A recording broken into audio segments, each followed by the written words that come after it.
Welcome to the Up Arrow podcast with William Harris, featuring top business leaders sharing strategies and resources to get to the next level. Now, let's get started with the show. Hey everyone, I'm William Harris. I'm the founder and CEO of Element and the host of the Up Arrow podcast, where I feature the best minds in e-commerce to help you scale from 10 million to 100 million and beyond as you up arrow your business and your personal life. Really excited about the guest today, Kristian Aloma. Kristian is a best-selling author and marketing expert specializing in the application of the social sciences to enhance customer relationships. Over his 2-decade career, he has helped some of the world's largest brands, including Coke, FedEx, Harley Davidson, and more, improve their narratives by drawing on his expertise in narrative psychology, identity, and behavioral economics. Kristian draws on his 2 decades of experience in marketing and market research, as well as his academic work exploring consumer psychology, identity, and narrative. Kristian, I've read your book. I have it right here. I'm very excited to talk about this with you and so many other things. Thanks for joining me on the show. Well, thanks for having me. I'm excited to talk about it as well. Yeah. I want to give a shout out to Will Leach, previous guest on the show as well. He's the author of Marketing to Mind States. He's the one who introduced us. So thank you very much, Will. Yeah, and he is the one who inspired me to write that book when he published his. Cool. So thank you, Will. That part I didn't know about, so that's good. I like that. We're going to get into talking about what this all means, starting with the story, narrative economy. There's a lot that I want to dig into. Before we do, I want to announce our sponsor. This episode is brought to you by Element. Element is an award-winning advertising agency optimizing e-commerce campaigns around profit. In fact, we've helped 13 of our customers get acquired, with the largest one selling for nearly $800 million and one that IPO'd recently. You can learn more on the website at element.com, which is spelled ELUMYNT.com. That said, on to the good stuff. Like I said, okay, this book right here, which I've been able to read through most of. I did not get through every page, but right.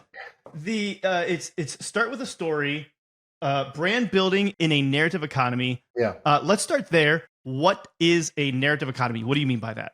Yeah, the narrative economy from our perspective is well, it kind of begins really ultimately with narrative psychology, right? What we have started to realize in the social sciences is people make sense of the world by the way they create stories about the world. We make meaning out of our experiences, our behaviors, our relationships by basically like crafting and revising stories. And the same thing happens with brands, right? We engage with brands, with organizations, with services and products.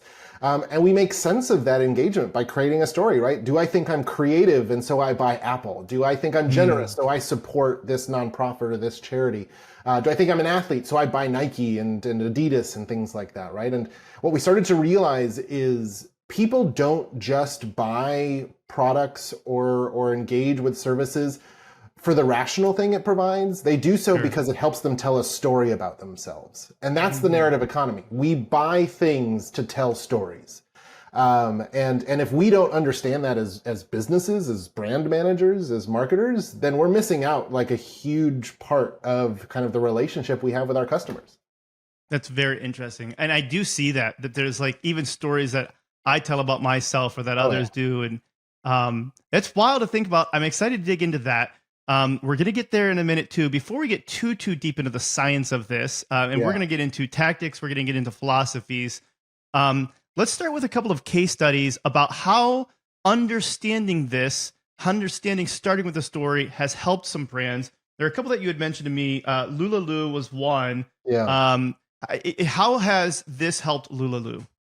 So we looked at and did sort of a case study on Lulaloo to understand their relationship with their customers. And, one of the things when you look at what customers are dealing with, when it comes to the lingerie and bra and intimate apparel, this is sort of the category Lulaloo works in, is they recognize that the big sort of struggle that a lot of women face is the majority of bras or bra manufacturers are designing bras for women with larger cup sizes. Right. And then they just basically size that down, like they're just using the kind of the ratio box on PowerPoint. Right. And they're like, oh, you got a big cup size. We're going to shrink that down. Same bra, just smaller. And that's meant to be for you. And what we found, or what they find, right, is that doesn't really fit women with smaller cup sizes. It doesn't sort of naturally sort of fit the way and make them feel good about themselves. And so Lulaloo said, okay, if that's the struggle, and we know women want to sort of have this story about confidence and comfort and sort of the sense that they are wearing clothes that were designed for them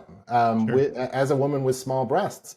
Lulaloo said, we're going to start there. right? That's what our brand is going to be about. And so they produce almost exclusively bras designed for women with, I think, like AA through B at the most sort of cup sizes. And they also build a relationship around their brand about empowering women of all kinds, right? Regardless of your cup size, and sort of just really kind of highlighting those stories, because their brand, the story that they help women tell is about what it means to be a woman, about being, you know, a successful mom or a successful professional or both at the same time, right? And so they sort of have created this brand that is more than bras to their customers. They've created a brand that sort of is about empowerment and confidence. Yeah, it's going a layer deeper than just about, I see this in advertising all the time where people will talk about the features, right? And so it's hey, we'll highlight this, we'll highlight this. This is going beyond the features of this being designed for them, but like the story of how this feels to have been designed for them. Absolutely. I mean, another one we look at is when you compare, for example, like Burger King to McDonald's. Both of them are burger restaurants, right? Fast food burger restaurants. But you know, just sort of inherently, one is built for families and one is built for college kids, right? Because you go to a McDonald's and the inside is designed to be as clean as possible, as comfortable as possible. There's like family-sized tables. There's, of course, the play place and things like that. But even their food, right? I mean, the existence of Happy Meals is, of course, an obvious one. But think about their cheeseburgers. Their cheeseburgers are sort of envelopes, right? They're sort of self-sealing burgers, which is a very clean thing to eat when you're passing burgers back to the kids in the back of the car, right? Now, Burger King, which has also really high quality burgers, real pieces of lettuce and tomato, like whole pieces, if you will, on their burgers. Imagine passing a Whopper back to your kid in the back seat and having that just end up all over the car, right? It's just not designed for them. And so they both recognize that there is an audience in the world that is sort of wanting to tell a story of being a good mom, a fun mom, or a good dad and a fun dad, one that sort of has these treats that they can offer them. And another story out there about I'm a late night college kid that's just looking for a solid meal to eat after the bars, right? Or after the football game or what have you. And they can kind of create that story for each one of them. Yeah.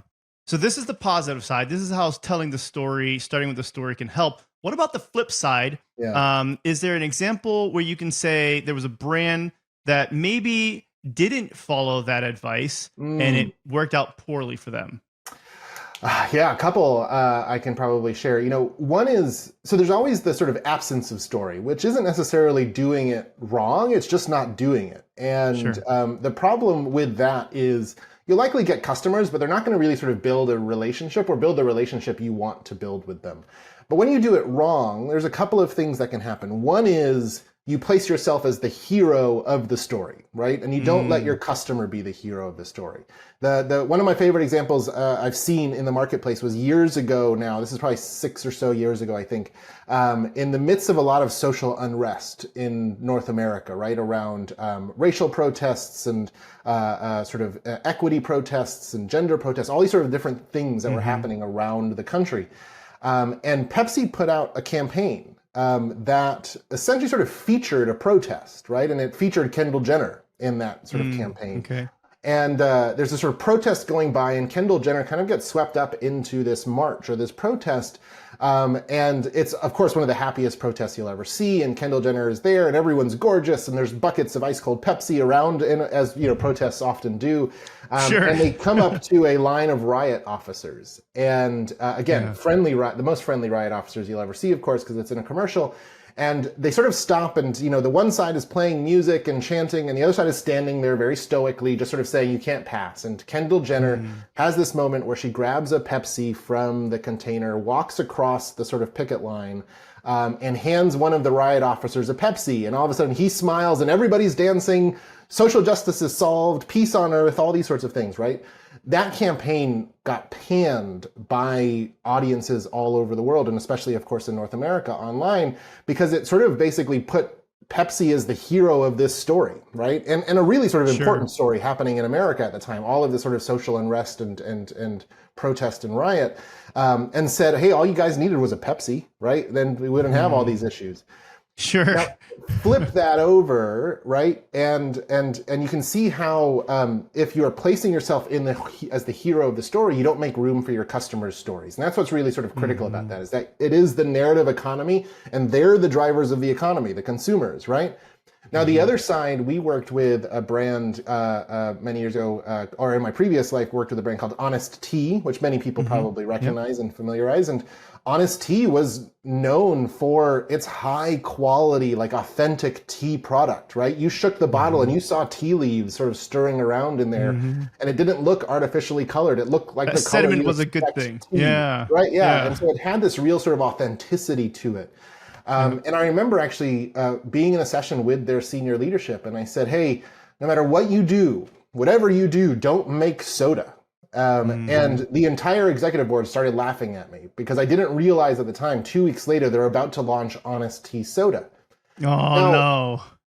Now, big companies make decisions that sometimes I can't control, of course, but I do feel somewhat vindicated by the fact that the soda eventually failed. Honest Tea eventually sort of had to close up shop and wrap up production.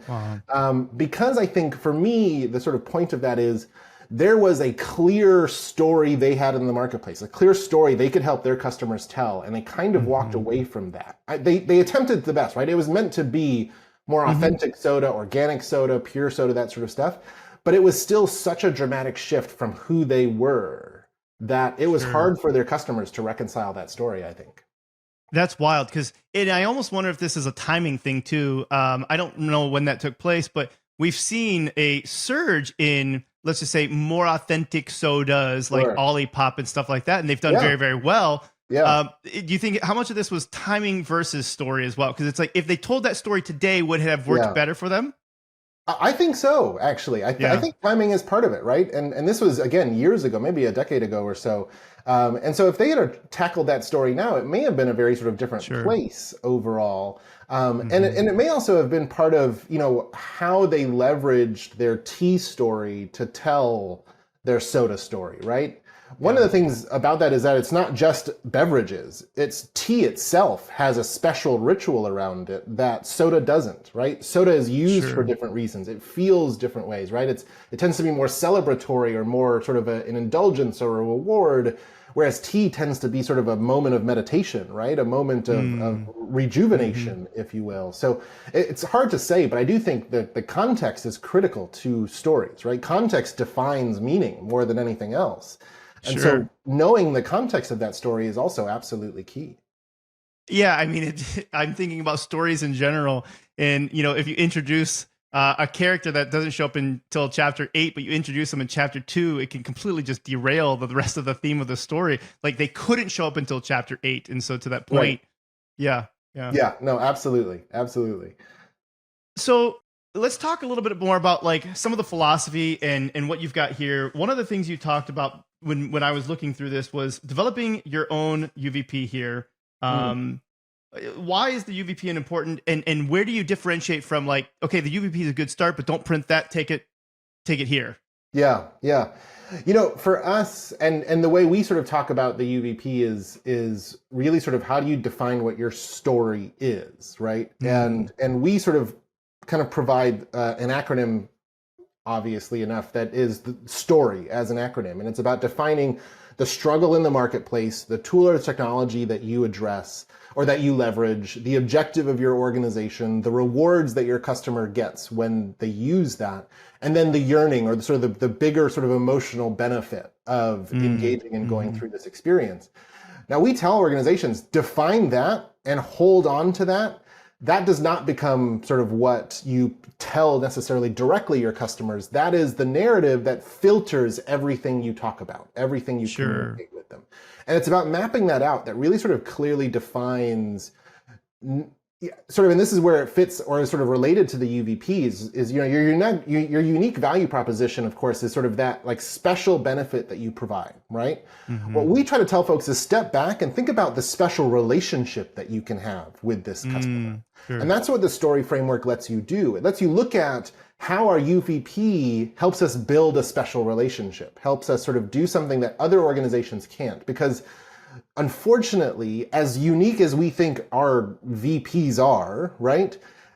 It's just a matter of time till the next guy comes along and does something similar or cheaper, right? But what's very difficult to break is the relationships that you have with your customers, is the perception they have of the way you do that unique value proposition. And that's what's really sort of special. You know, and the thing is, as human beings, we know this, right? Like, just because, you know, my wife sees someone that is technically more handsome than I am, she's not going to run off, right? Like, we have a long-term loyal relationship that is deeper than just the things that I do. It's about how I do it, the history we have, the relationship that we have, and the trust that we've built in all of that. So, you know, UVP is a really sort of important thing to kind of define early on in an organization, but I always think you've got to push further to say, how does this help me sort of impact a relationship? How does it help me build a relationship? How does it help me deepen a relationship that I have? It reminds me of a quote from Jeffrey Gitomer. He's got some sales books that I really appreciated, but on the one page he says, all things being equal, people will do business with their friends. Yes. And you flip the page, it says, all things being not quite so equal, people will still do business with their friends. And I like that, because that's the point where it's like, maybe your friend's not as good as this other person, but it's your friend.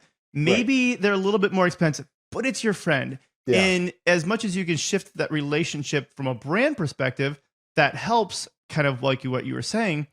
Where I want to go with this, though, is let's jump back into the hero part of this. And so it's like you had mentioned, like, a hero is a type of relationship. You called out to me, and I think you talk about it in your book as well, who plays the hero then. And so in the Pepsi one, Pepsi played the hero. That didn't work out for them. Yeah, because they're not supposed to be the hero in this story. So who plays the hero? And how do you make that happen? Yeah, it's really about, we call it centering your customer, right? Centering the hero in the story. And so we always say, when it comes to thinking about your brand, your customer is the hero, not your brand. And that's always the place to start. Now, that isn't to say you shouldn't talk about your organization and talk about your product and your benefits and all that sort of stuff. But you do have to think, how do I change their story for the better? How do I address some need, some desire, some consequence that they're facing with my product or my service, right? You have to always be sort of thinking about my organization from the perspective of the customers that we serve, rather than thinking about your customers from the perspective of your organization. And the difference, even though that feels relatively sort of minor, the difference is dramatic, right? When I'm thinking about my customers from the perspective of my business, it's like a home builder I worked with years ago who used to call the people that purchased the homes they custom built, millions and millions of dollars to build these homes. They would describe them as occupants, right? What a cold way to think about the people that are investing millions of dollars in your business. Now you flip that around, and we worked with them and we helped them sort of understand, hey, these are who these people are, and this is what's happening, and the way you impact their lives, right? And home, of course, home buying is a dramatically sort of emotional category. They started to realize, oh, these are homeowners, these are families, right? These are people. And it's that sort of subtle shift that changes the way you write content, the way you design sites, the way you develop services, the way you come out with new innovations on those services, right? Because you're orienting around them rather than around yourself. You know, the printing business was sort of classic for this. They used to sort of draw money out of the paper tray in order to invest in putting more features into the software on printers, right? And it used to get to the point where, like, you could edit photos on the little tiny screen of your printer. No one wanted to, of course, but you could. And we did research with people who purchase printers, and they said, you know, I'd spend 8-9 months on a project. And the first time I would print it, it was like this idea was being born into the world, right, through the printer. And where does that idea land? On a cheap paper tray that often falls off and lets all my paper fall to the ground, right? If they were thinking about their brand through the perspective of the customer, they would have put all the money in that tray. They would have gold-plated that tray if they needed to, right? Because you have to think of it from their perspective in order to sort of build a relationship that is sort of one that is successful for both them and you as an organization. Yeah, I like that you're taking this into the idea of designing the products even with the customer being the hero in mind too, not just like designing your marketing to be that way. Design the product that way and then let the marketing come in. It reminds me of a story which is in your book. It's also in some other books. It's a really fun one, but the cake mix one, right? Oh gosh. Which I don't remember who that was. I think it was Baby Betty Crocker, but they released the cake and it was like everything. I don't even know, like, did you have to add water to it? It's like people didn't like it. They didn't like this because they didn't feel like they were actually making a cake. And so what did they do? Right. And again, this is another one that's context based, right? It's instant bake cake mix, right? Instant made cake mix. It was, I believe, if I recall accurately now, it was Pillsbury. Okay. Or Betty Crocker. I'm sorry. I think it was Betty Crocker. But either way, it was a major baking company. They wanted to make cake making easier, right? Mm-hmm. And they had the science to do so, where all you literally had to do was add water. And you would have the mix that you just poured into a pan and baked. Now, this was back in, I think, in the 50s, right? And at that time, unfortunately, a lot of sort of the value of mothers was invested in how much time they spent preparing meals and preparing sort of things, right? And so it became this thing where if all I'm doing is adding water, am I really baking? And if I'm not really baking, do I really love my family, right? That was the story that was sort of unfolding from that example. Right? Because grandma mixed this from scratch. Grandma loved us, right? If I'm just adding water, what does that say to my family? And so that's what they had to do. They had to sort of look at it and say, okay, well, what does it take for someone to consider themselves baking here, right? And it just needed some ingredients. I think it was the special sort of number is like 3 ingredients that need to come together to make it feel like you're actually producing the thing, you're making the thing, and you're investing love and time and energy into that. And then it becomes something that is acceptable for these mothers. Now, again, that context, right? Nowadays, that's like pretty standard. People see a regular cake mix, maybe they want it even simpler nowadays, and it's still seen as love. But at that time, that was a huge deal for them to sort of figure out what kind of story does our cake mix let these mothers tell to their families? And unfortunately, it wasn't a story that they wanted. Yeah. Now we don't need any ingredients. We could just 3D print it and everybody feels fine. Exactly. I just hit the 3D print button on the microwave and I've got a cake. And wonderful. It reminds me, there's one campaign that actually really kind of hit on that concept in the 80s, I think it was, when I was growing up. And it was Rice Krispies. And it was about making Rice Krispies. I think that's what it was. And this campaign used to show how easy it was to make this Rice Krispie sort of treat for their families. But it was so easy that what they showed in the campaign was the mom would then like sprinkle flour on her face to make it look like she had been doing all this work in the kitchen, right? So that when she came out, it was like, look how much time I spent for you all. Isn't this wonderful? But the secret was nobody knew it was actually so easy. So they kind of knew it, right? They were sort of tongue in cheek playing on that kind of concept and just sort of flipped it around for the times. I like that. So hero is one of the relationships, or at least, that's part of how we got into this, but you actually have a whole like relationship framework. I don't know if framework's the right word for it, but this is what your dissertation was on. And I think you identified 7 elements of a relationship. What are those elements of a relationship and how do they apply to what we're doing? Yeah, no, this is a really sort of great question. And, it's ultimately what we sort of tried to figure out was my whole proposal was that brands are relationships, right? That's what, there's all these different definitions out there in the world about what a brand is.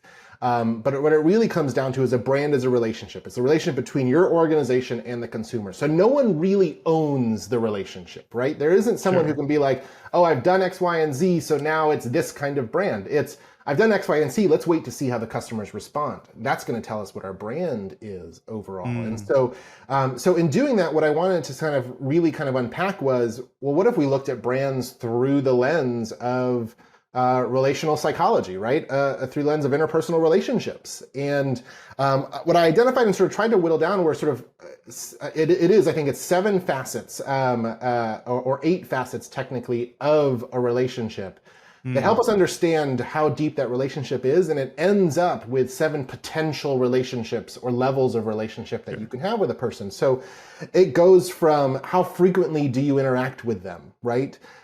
Typically high frequency interactions lead to deeper relationships, like the people you're interacting with most, you have a deeper relationship than, maybe the UPS guy who only comes by every now and then, right?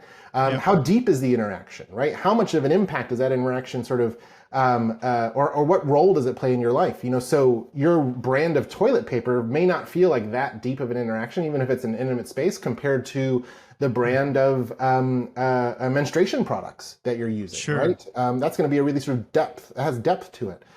The impact on your life. So does my relationship with your organization or your service or your product like really change things for me? So like Apple for me, I'm an Apple fanboy, I'll admit that. Me too. But like Apple is throughout my whole life, right? So I wear the watch, I wear the phone, I use Apple Fitness. If I could get Apple Car in my old car, I would. All these sorts of things. So it has an impact on my life dramatically. How long have you been in a relationship? Length of relationship was the thing that came out of my dissertation work. Is, the longer a person has a relationship with you, the more integrated it is into their identity overall. But also just there's history there, right? There's depth of time. Now, that length is also relative. If you're in a young industry or a young category and you've been there from the beginning, that may only be 2 years. And that's going to demonstrate a decent bit of length compared to someone who's been in a category that's been around for 20 years, right? So that length is relative. Is there a community, right? You think about like Harley Davidson. There's a community of Harley Davidson riders, right? They nod at each other on the highways, things like that. So what kind of community is around your brand? What kind of reciprocity is there in the relationship? Do they expect you to take care of them when they need it, right? Those like brands that were sort of famous for service sort of really hit on this. Like even if I brought in a tire, they would give me my money back, even though that story ended up being untrue. But they always wanted to take care of the customer at the end of the day. And then are there shared characteristics, right? Do you consider yourself sort of edgy and this brand is edgy as well and vice versa? And how much is that shared? And also shared values, which really was something that is kind of newer in brand relationships than it used to be, where like people want to know that a brand supports their sense of values around equality or around immigration or around, gun control, things like that. They sometimes are looking to see those sort of shared set of values. And when you assess all of those, I kind of described it as like, when I was growing up, you always saw those like relationship quizzes in like Vogue magazine and things like that. I set it up in the book to basically be the same way. If you answer these questions, you can kind of understand the relationships that you have with your customers.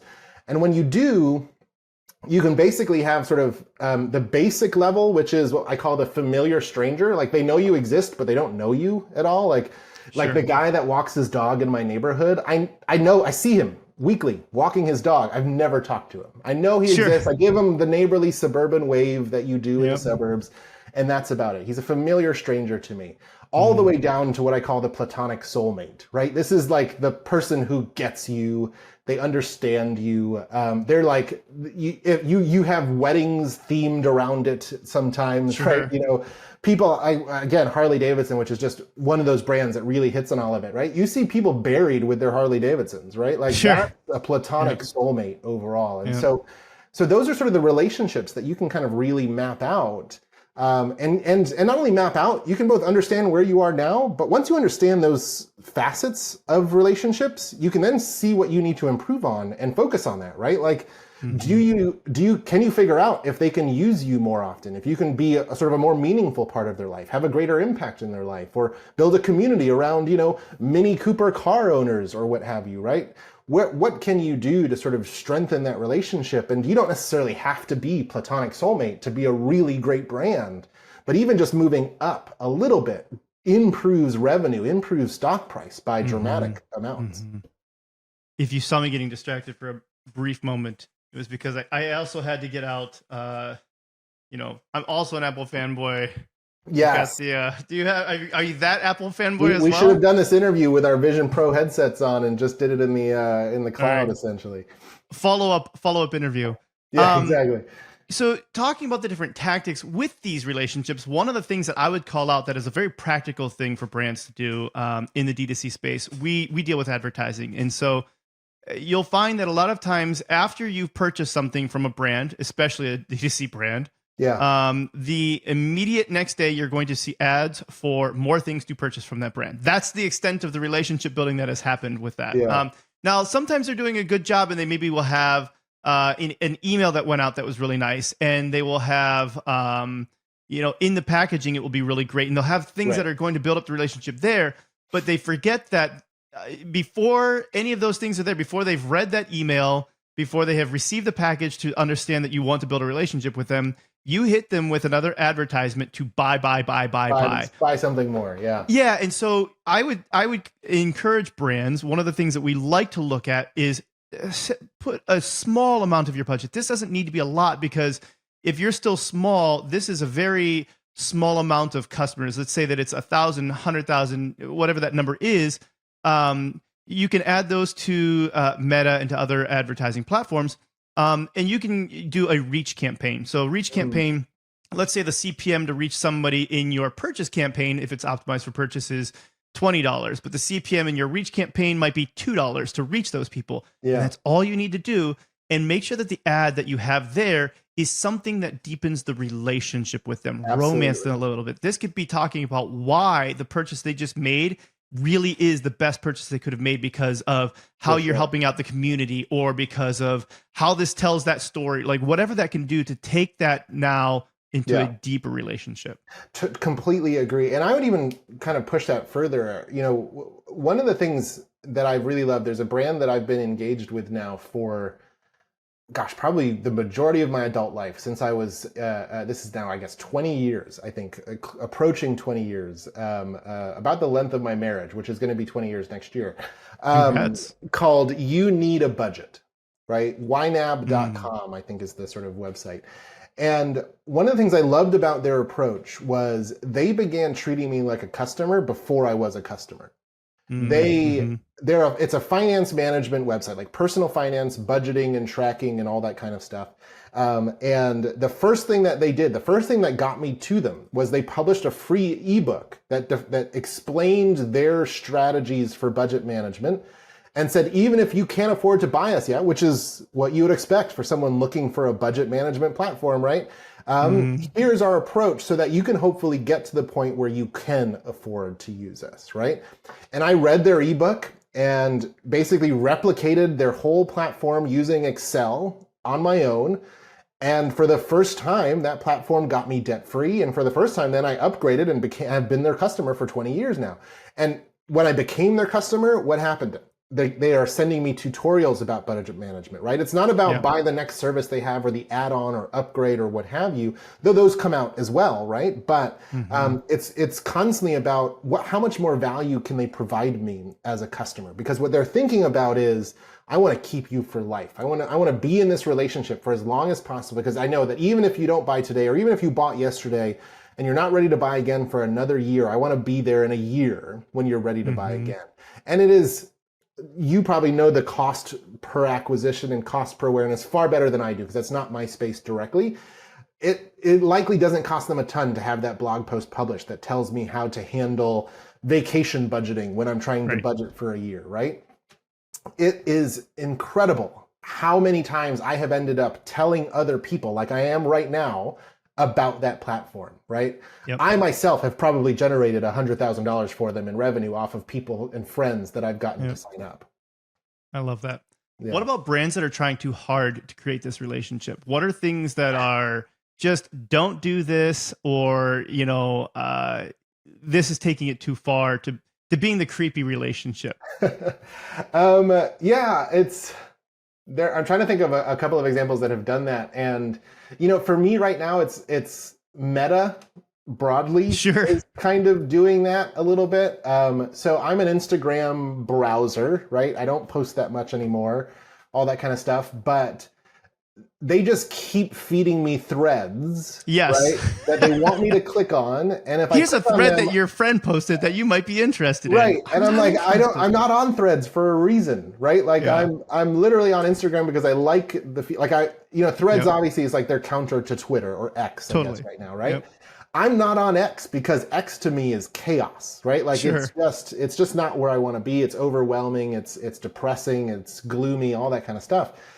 I am intentionally on Instagram. Like, I wish it gave me the feature to say, turn off suggesting threads, because I see it. And sometimes it looks like a really interesting post and I click on it, and either it like takes me just to the app store to download the app so I can look at the thread, or if I'm looking at it in a browser, that's the only way it works. It'll take me to then that link in the browser. And it's awful. Like, I don't need you in all parts of my life, right? I'm really happy with this spot. I'm looking at all the ads you feed me on Instagram. I'm clicking on bunches. I see my data sometimes and I'm like, look at all these ads I've clicked on, right? So I know I'm doing the work I need to do to deserve a free app. And Instagram, please stop asking me to do everything else, right? It's that sort of thing that, for me at least, it's like, you have to recognize, that goes back to that depth of the relationship. In some cases, the customer doesn't want you to be any deeper. And if you're pushing into that, then you're going to start to sort of feel, and remember, when we define relationships, and obviously in a commercial space, we want to have these sort of really positive relationships, but relationships come in all shapes and sizes. We have abusive relationships, addictive relationships, unhealthy relationships, right? How many people do you know have talked about the fact that they're addicted to Facebook, or they're addicted to Twitter, or they're addicted to Instagram? That's not a great way to describe a relationship, even if it's obviously sort of a profitable way to describe it. It's not going to be what helps you last. And that's why you're seeing now, and I'm really sort of surprised to see so many alternatives trying to provide, you know, a sort of different way to engage in social media, right? There's, I think, the Spill app, which focuses on sort of more Black experiences. There's, of course, you know, Threads and its counter to X, but you see some of those other ones that are out there. What is it, like, not Megalodon. Is it Megalodon? It might be Megalodon. Something like that. Mammoth. Yeah. There's Blue Sky. Yeah, there is like there's a few other that are out there mammoth that, thing. Yeah. You know, are having, like, their benefit is that they aren't like treating you like basically a data point that they can just exploit. And and that's what happens, is folks sort of turn you into something that's exploitative, essentially. We've talked a lot about the importance of having that story, telling the right story, developing that right relationship. But how do you identify what your story is or should be as a brand? Yeah. So there's a couple of ways, and some of it is about how I define and talk about stories. So there's a little bit of a nuance to begin with. When I talk about defining your brand story, or that story acronym that I was talking about, that's your narrative. I described it. That's like the bigger picture, strategic sort of perspective. When I say then you figure out how to tell that story, that's the communications that come out of that. And the difference for me is, if you ever watch like a Pixar movie, and if you've ever watched a Pixar movie with kids, with young people, you'll notice you laugh at parts of the movie and they laugh at parts of the movie. Very rarely are you laughing at the same parts of the movie or for the same reason overall. Right? And the reason I use that example is, you can have a single brand, a single sort of narrative, and tell multiple stories to each of your audiences. So the Pixar, like Shrek, is about, you know, sort of the fact that love always wins, right? That's like the big narrative of Shrek. But you see that as an adult, and the kids kind of see that as well. But you can also tell that story with The Notebook, when Harry met Sally, right? Like all these different movies that are very different from Shrek all have that same narrative. They're all very different stories. And so what I often sort of recommend folks do is build your narrative first, take time to do that, and then start looking at the stories that your audience is telling, and the stories that are relevant to your audience, entertaining to your audience, engaging to your audience, that sort of helps move them through that relationship together. And typically that's 1, stories about me, 2, listening to stories about them, and then 3, sharing stories about the two of us together, right? That's like the path of a traditional sort of relationship. When you first meet someone, you go on that first date, the first thing that you're doing is you're telling them about yourself and they're telling them about themselves, right? And you're just exchanging stories. But then you get to a point where those stories merge and it becomes our stories, right? So there are very few stories I can tell now that don't include the rest of my family, and vice versa. But when I first started dating my wife, I was just basically telling her about, oh, that crazy time in college I did X, or, you know, what it was like at work today for me, and things like that. But now those stories are sort of fully merged, and it's hard to separate them. And that sort of is where you can get to with those loyal customers, those loyal relationships that you have. Yeah, I like that. One of the things that you had told me, it was either in person or in the book, I don't remember which one, was start collecting stories, right? So if you're a brand that's maybe younger and you maybe aren't at a point where you can actually hire Kristian to do this, although I would say, like, right, don't forget that that's an option.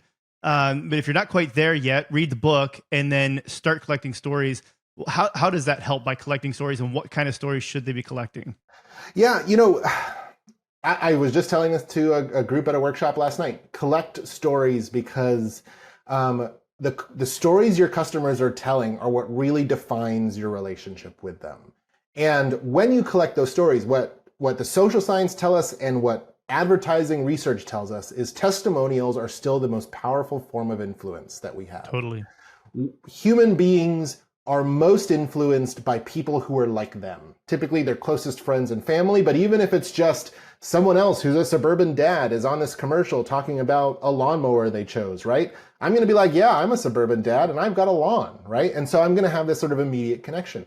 So when we collect those stories, obviously there's the benefit of collecting them for feedback and product development and all that sort of stuff. But if you can collect those stories about the impact they've made on people's lives, the transformation they've gone through, the outcome of using your product or service, and you can then share those stories back. And if you can do so with permission, and share them like identified, or you can anonymize them and share them back out to the sort of the rest of the world, you're ultimately teaching the new customers or the young customers, here's what you could expect in a relationship with us, right? It's like having your friend endorse you on a blind date. You kind of immediately begin with some credibility because they've seen other people satisfied with your experience. Yeah. I like to think about it as whenever we talk about this back from, let's say, the link building days of SEO, I would always explain to people the idea of the different types of links that you're getting, and not necessarily paying for links, just to clarify, but the way that you're trying to acquire links and you're publishing different content with the hope of getting a link from these other sources is there's one that comes from like the sheer amount of links. Google, back when Google cared a lot more about that, if you had 100 links versus one link, that sheer amount carried some weight, even if it was lower domain authority links. Then there's the very, very important links. And so it's like you get a link from the Wall Street Journal, you might have one link, but it's the Wall Street Journal and it matters a lot. And so Google says that carries a lot of weight. And then there was the contextual ones where, let's say that you were talking about a recipe, a link from the Wall Street Journal, not as relevant. Very, very authoritative, but it's not as relevant versus if it's coming from some other websites that are very relevant. And so I think that there's like this blend. Exactly. So there's this blend of these. And an example that I have of an ad recently that decimated every other ad in this account and was the best performing ad for it. To your point, when we were talking about like the testimonials and the, let's just even call out influencers. It was a mom in her 50s who put this together. She is barely on social media as it is. And it was just her just explaining how she uses the product and doing it. She is not somebody who she is not an influencer. She is not somebody who is on one of those platforms like Billow or something where they're trying to become influencers. Maybe they only have 5,000 followers, but they're like, hey, I want to charge for making content. So they're just pumping out a bunch of stuff like this. This was a mom who has never been asked to do anything like this, just heartfeltly sharing what's up. And this has crushed all the other ads in this particular ad account. And this is we're spending a good amount of money on this. This is a $200 million brand. And I think the reason why influencer worked so well in the beginning is because it wasn't saturated in that way. Now, because it has become saturated, it loses some of that. But I think there's still, when you see this come from the right person who isn't constantly just hawking product after product after product, it still carries a lot of weight in that Absolutely. context. Yeah. And I think what's important about that example, and to your point, just, the shift in the impact I think influencers have had is the human mind is very good at picking up nuance, right? Like identifying if this is authentic or not and that sort of thing. And the sort of social interaction was one of the best ways we exchanged information. And I mean, even just trusted relationships, trust was a thing that was about reputation, which is about what other people would say about you. So you could begin on the good foot with trust if someone who trusted you said, this guy's pretty good, and they could kind of share that trust. Now, I think if I were to sort of a very kind of, kind of Monday morning kind of analysis of what has sort of happened with the influencer industry is when influencers first really sort of took off, we sort of saw them as these really sort of authentic individuals kind of telling stories. Even if they were in some cases promoted, they were at least sort of the sense that like, they're choosing the product and they're trying to be as honest as possible, even in their promotion, that sort of thing. But to your point, because it got so flooded and because we got so used to influencers, we learned how to tell that nuance apart even better. We've kind of taught ourselves to sort of sort through the kind of paid influencer versus the quote unquote unpaid influencer, or just basically the average Joe who's just sharing their perspectives on this product. And like there's ways, like it's often very subtle ways where you're like, oh yeah, that's not a person that does this. This is a person that is just talking about their experience overall. I mean, I see it in the Amazon video reviews, things like that. I can tell pretty quickly who's here just reviewing it because they're going to get a couple pennies for reviewing it, and who's here that's reviewing it because they loved whatever this thing was, right? And that's the one I'm looking for, right? I mean, that's the same thing in Google. I will like scroll through the first few pages sometimes because I want to avoid the algorithm and see if I can find that average Joe with a blog of 10 followers who talked about this thing and see what they think. Totally agree with you. There's one more thing that I want to call out on the professional side, and then I want to get into the personal side. In your book, the very first line in your book in the introduction says, "Marketing makes me angry." Why? Yes, it does.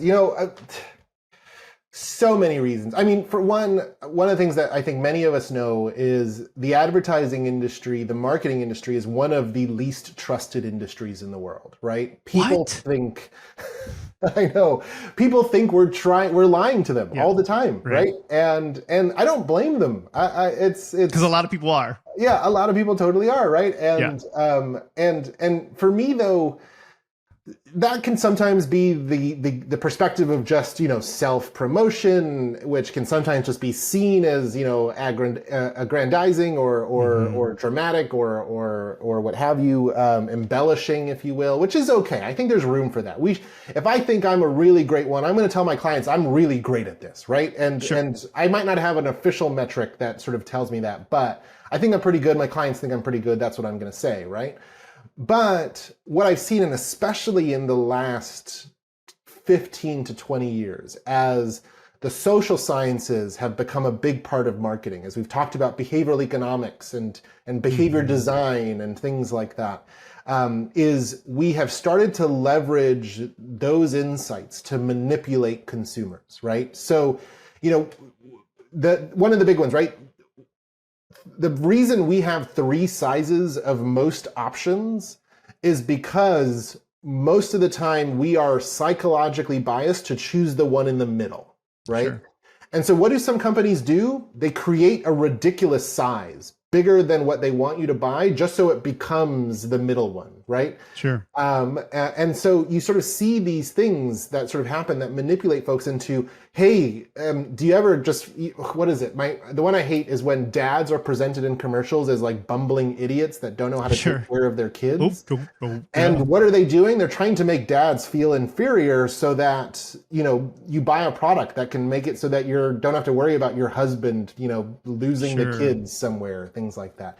When women are made to feel ugly so that they buy better makeup or they buy different outfits or different clothing. And that's a huge issue on the social media platforms right now, and especially with the self-confidence levels of young women in their teens and tweens.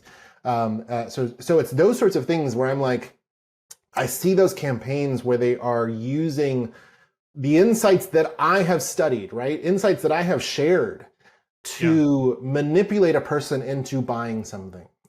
Into signing up for something, into engaging with something, right?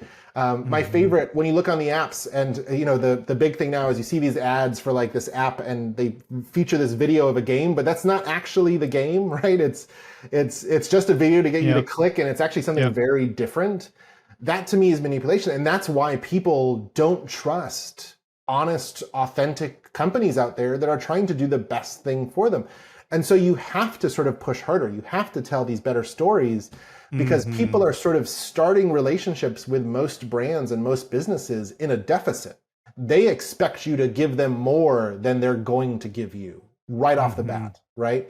And the reason is we are such a manipulative industry. Now, if you look at it the other way and you say, okay, rather than manipulation, what if we could help these people sort of make meaningful changes in their lives, get really sort of powerful, meaningful rewards from using our service, solve major issues in their lives that help them sort of find greater sort of moments of relaxation or greater sense of connection with their family, whatever it may be.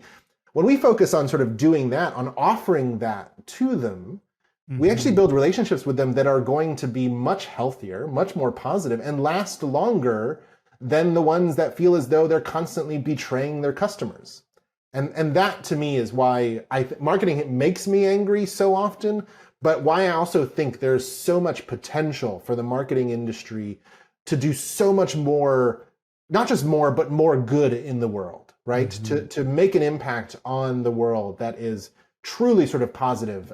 Because we are, as marketers of all kinds, whether you're in B2B or B2C, or you're in online digital sales, or you're in billboards, wherever it may be, we are in people's lives far more than just about anyone else, right? Sure. There is probably not a moment in your life from when you wake up to you go to sleep that you are not interacting, looking at, or near a brand in some way.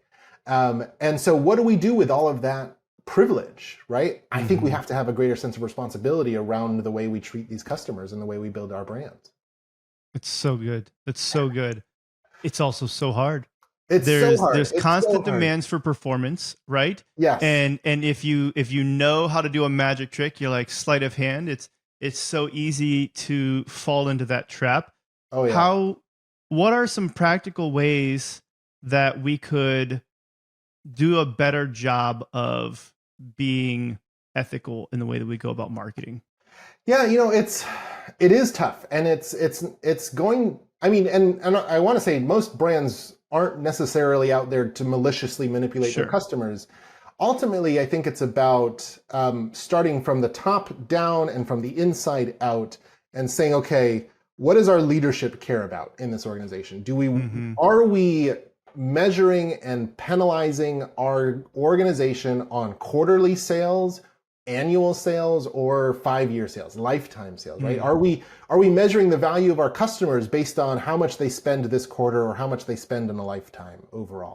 The longer we can sort of take those views of things, the less likely we're going to be pressured into a manipulative tactic that gets them to act right now, but may not necessarily ensure their stability for the long term. And that's why you see so much turnover in marketing, right? CMOs getting replaced so often, campaign heads getting replaced so often, because they come in, they do a thing that they think is right for the quarter, but then 3 quarters later, all those customers are gone, right?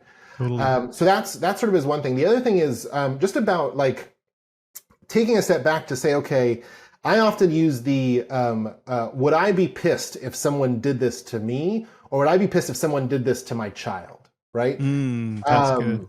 When I sort of project myself out of myself and into something else, right? And even those are sort of my own relationships, but I sort of say, okay, this isn't about what I'm doing to a customer. What if this was my son, Athan, seeing this? Right? When we sort of personalize the customer, when we really clearly sort of empathize with the customer, we are much less likely to want to take advantage of them overall. So that's why I think like I'm in technically the market research industry, the insights industry, and I consider it such a sort of a privileged role because so many marketers very rarely actually tangibly, physically see their customers. They see numbers, they see profiles online, they don't see an actual person. And the role of insights is to bring that person into the organization, not just for, hey, here's who they are so you can write a better campaign or develop a better product or come up with a better service, but also here's who they are so you can build empathy for them as an engineer, as a marketer, as a CMO. And that's probably at the heart of building an ethical and responsible brand. You mentioned about especially your kid, and that one hit me the most. I like that. There's a song by John Foreman called Somebody's Baby. And he goes, she's somebody's baby girl, and she's somebody's baby still. And I like this. And there's actually like a really, he starts talking about how this lady is homeless and she's probably strung out on drugs. And then he goes on, she's somebody's baby. She's somebody's baby girl. Yeah. And the thing that I like about that is I've got 3 girls. My youngest is 8. And even now at 8, a lot of her friends are like, oh, we don't play with toys. We want makeup.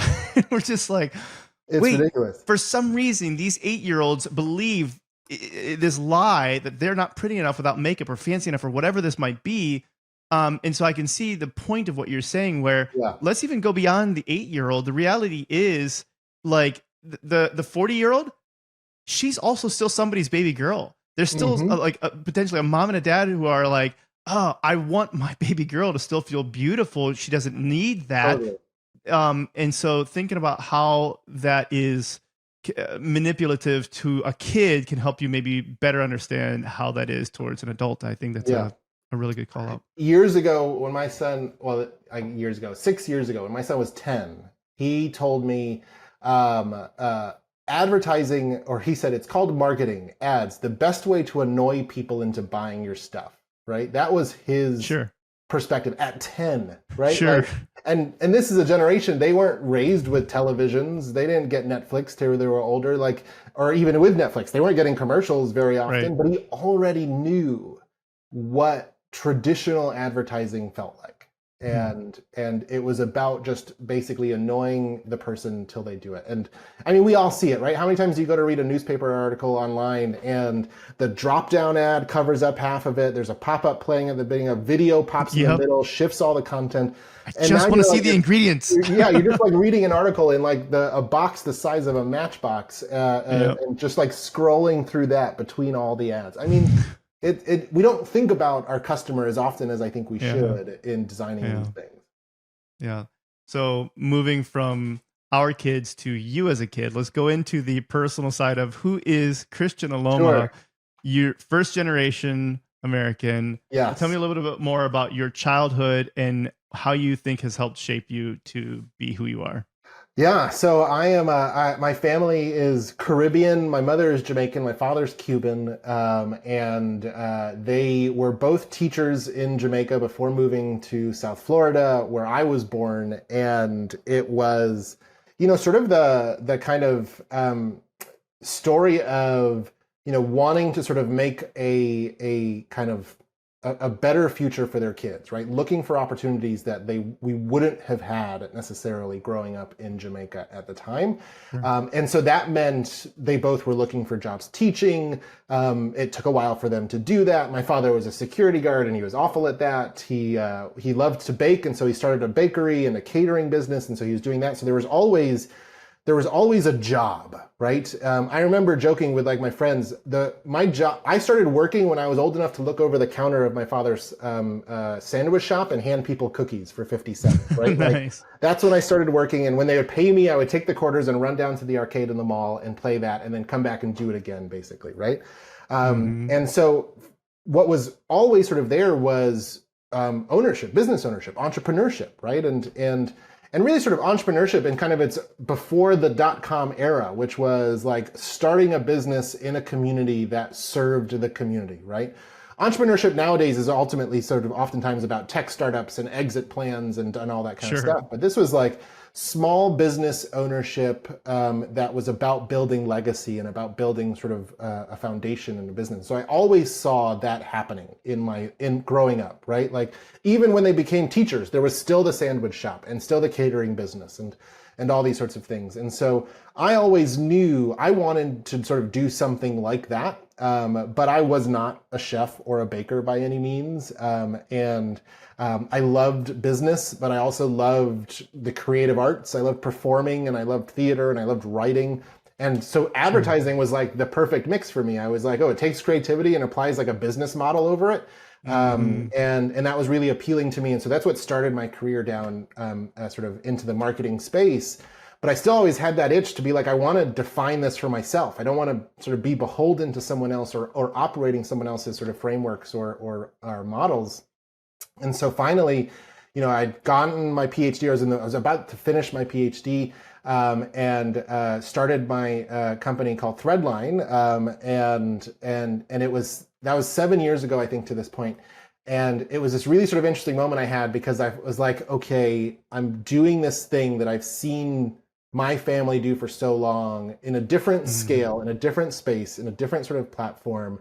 And the question to me became, how do I do it with the same sense of community and authenticity and care that my father put into the cakes in the bakery, my grandfather put into the service, that when customers would come in and he'd be pouring them coffee and serving them sandwiches, it was a family affair back then.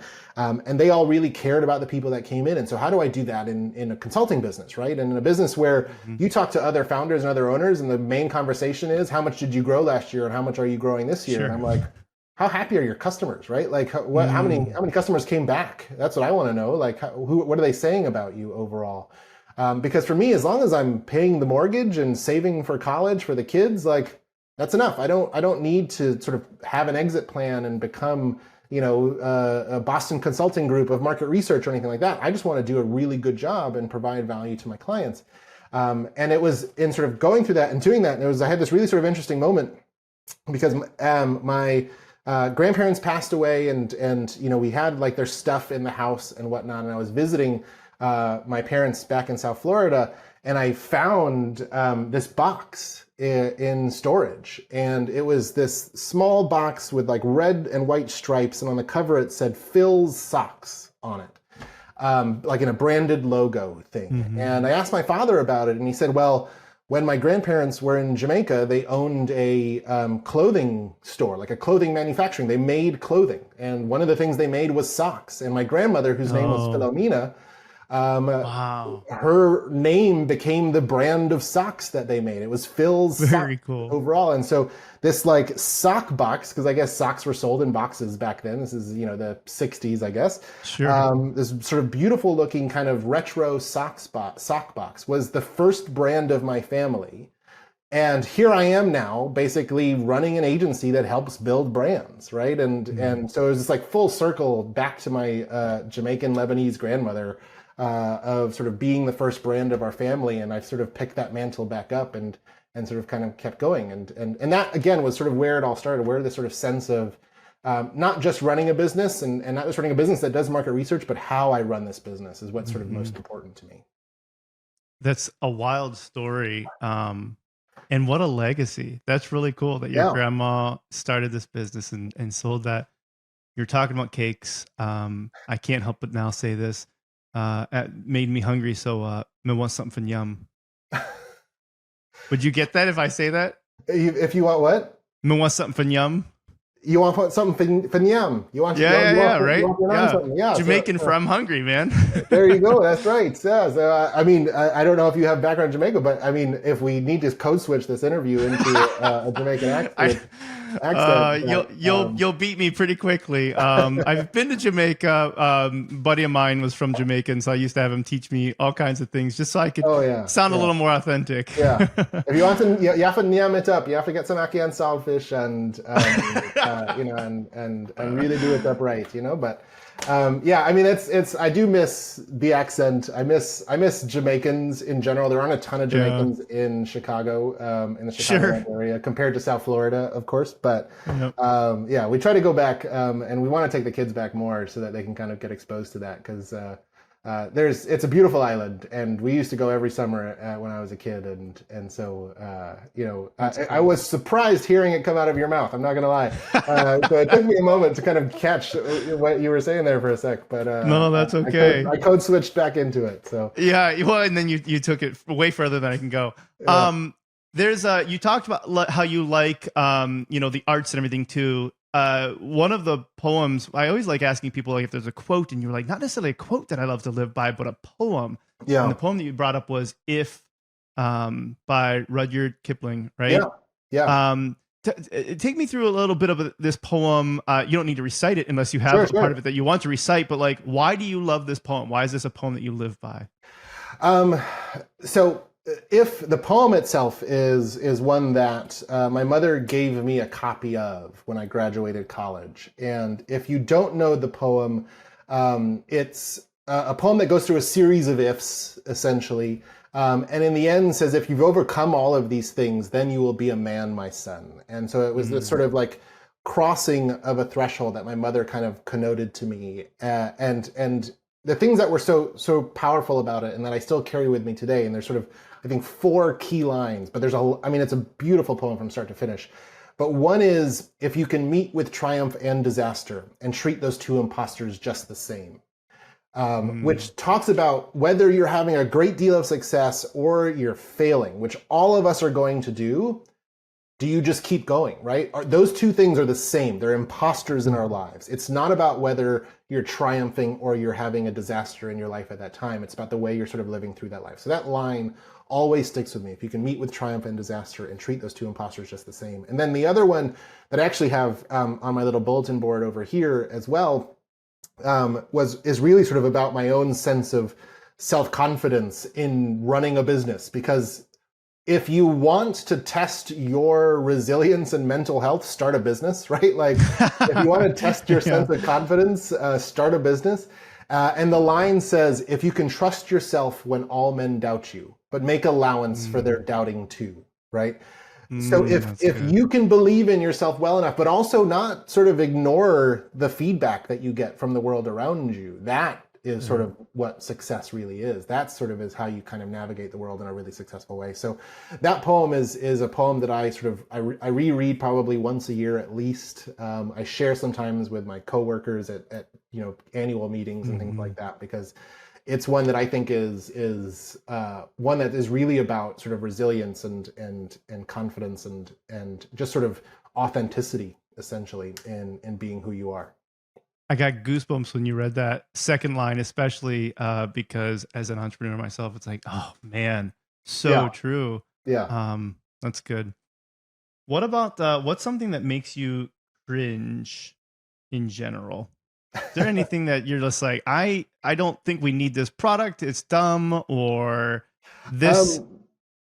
I mean, the cringiest thing for me, so there's something that makes me physically cringe, which is nail files. I just can't stand them. I hate them. Can't either. That is interesting.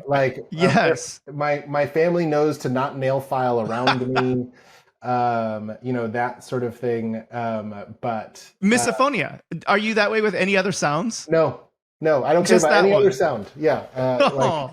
Just that one. And it's almost like I can feel the sound. Yeah. It's sort of a different level for some reason. So nail files, I guess, is the biggest thing for me at the moment. Every now and then I'm like, oh God, do we even need some of these social media platforms, right? Totally. They're just destroying our lives and stuff like Mastodon. That was the other one we were trying to think of. That was the one. It just came Megalodon. I've been playing Fortnite a lot, and Megalodon is one of the characters in Fortnite recently, so that was on my head. And my daughter loves sharks, and so there's the Megalodon shark. But so that one, gosh, I can't think if there's any others that I have seen recently, and I'm like, why does that exist? I'm probably in the era of my life now, according to my children, where I am the cringe. Sure. And so you wear short socks. The things that I do are cringe. Yeah, I wear ankle socks. I pause before videos begin to make sure it's recording, things like that. I write BRB, I guess. So I'm doing the cringe things now. So I am the cringe. That's funny. That's good. One of the things that I really like talking about with people is how they're up arrowing their personal life. And I use up arrow because it's a mathematical thing about taking numbers way bigger than exponentiation. Yeah. But it's just the idea. It's like, how are you methodically trying to improve your personal life? Like, I know that you're trying to do that with your business. In business, you set quarterly goals and all these rocks and roadmaps. Are there things in your personal life that you're intentionally trying to improve? Absolutely. And a couple of things. And I try to sort of build streaks, basically, of behavior. And actually, I think I use an app called Streaks as well to sort of track them. And the ones that I'm sort of focused on most, how many years ago? It's probably like 3 or 4 years ago. A few buddies and I had like a mini book club, and we read Shackleton, which is a story about an Arctic adventurer who managed to rescue all of the crewmates on his ship from when they were stuck in the ice. But one of the things, the reason that story can be told is because they kept a diary. And I was gonna say that's a real one. That's not a made-up story. That's a real story. For sure. And so they kept a diary. All of them actually kept diaries like pretty much daily. And after I read that, I started just keeping a diary, a digital one in my phone. So every night before bed, I do that. And I've been doing that now. I think I've had like 2,000 consistent entries basically overall. So how many ever years that is? It's like 6, maybe 5 years or something like that. But so there's that one. I try to journal every day. I started trying to just write something creative every day, right? And it's oftentimes really crappy poetry, to be honest. But I'm just like, I just want the exercise of doing it. When I finished my PhD work and I finished our company became a B Corp, and that was a big of a process. And so I promised myself when that was done, I would start learning piano. So I'm learning piano through, there's an online app that you can hook up to a keyboard and sort of go through that. So I'm learning that, and the two hands doing different things has always been a real struggle for me. Like I've always kind of known how to play, like, deck the halls with my right hand. Sure. But now you're like getting into like two-handed play, and I'm feeling my brain rewire essentially. Yeah. And then my family, as a family, we're big Duolingo users. And so like my kids are learning German, I think right now. I'm trying to master Spanish. I speak Spanish, but I'm not like, whatever the highest level of fluency technically is. So I'm like trying to improve that. My wife has been learning Dutch, which is like a language that isn't like a massive language, so it doesn't even have a ton of resources. And so I learned that a little bit with her as well. And so I'm always like trying to do something like that. Obviously exercise, and I'm at the age now where it's like it really does catch up. The things that my parents used to say, like it's true.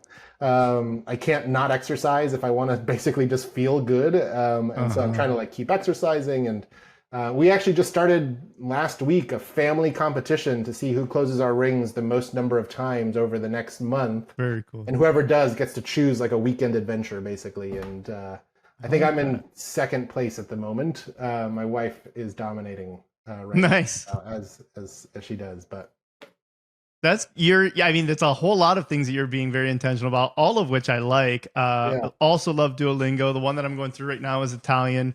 But I've gone through a lot of those. I love learning languages. I like that you've got the poetry though consistently. I love poetry. I've written lots of poems over the years, but I haven't written a poem in a while. But I'm going to swap some poems. I'm going to send you some stuff. I want you to send me some of your stuff. I think it'd be fun to read. The one I'd say this is probably the most recent one I wrote, and it's maybe even a decade ago, but it was about I like incorporating some really different things.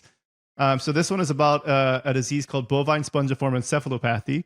So it was bovine spongiform encephalopathy is a disease that afflicted my dear friend Kathy. In humans, it's called Creutzfeldt-Jakob's disease, and it's not something you get from carrots or peas. So I was trying to write one just because. Oh man, that's fantastic! I love that. Yeah, we should start a marketing poetry club. I think I like it. Just start exchanging stuff. Kristian, it's been absolutely amazing talking to you. I feel like I've learned a lot and connected with you. If there's any way that people want to work with you or follow you, what's the best way for them to get in touch and stay in touch? Yeah, I mean, they can find Threadline on the web at threadlinebranding.com. They can find me on the web as an author at kristianaloma.com. Otherwise, the best way to just directly communicate with me is probably through LinkedIn. Like, connect with me. I'll accept the connection, and we can start a conversation and go from there. Otherwise, the book is available at kristianaloma.com or all the booksellers online. Essentially, you can get it just about anywhere, as well as audiobook. So if my voice did not irritate you, you can listen to me read the book as well. You did your own audio for it. I did my own audio. Yeah, that was also cool. a learning experience because if most of us hate the sound of our own voice, and you just have to listen to yourself speak for a day. And so I did that as well. That's pretty cool. Well, Kristian, I really appreciate you coming on, sharing your time, sharing your wisdom with us. Thanks for having me. I enjoyed it. Yeah. Thank you, everyone, for tuning in. Hope you have a great rest of your day. Thanks for listening to the Up Arrow podcast with William Harris. We'll see you again next time, and be sure to click subscribe to get future episodes.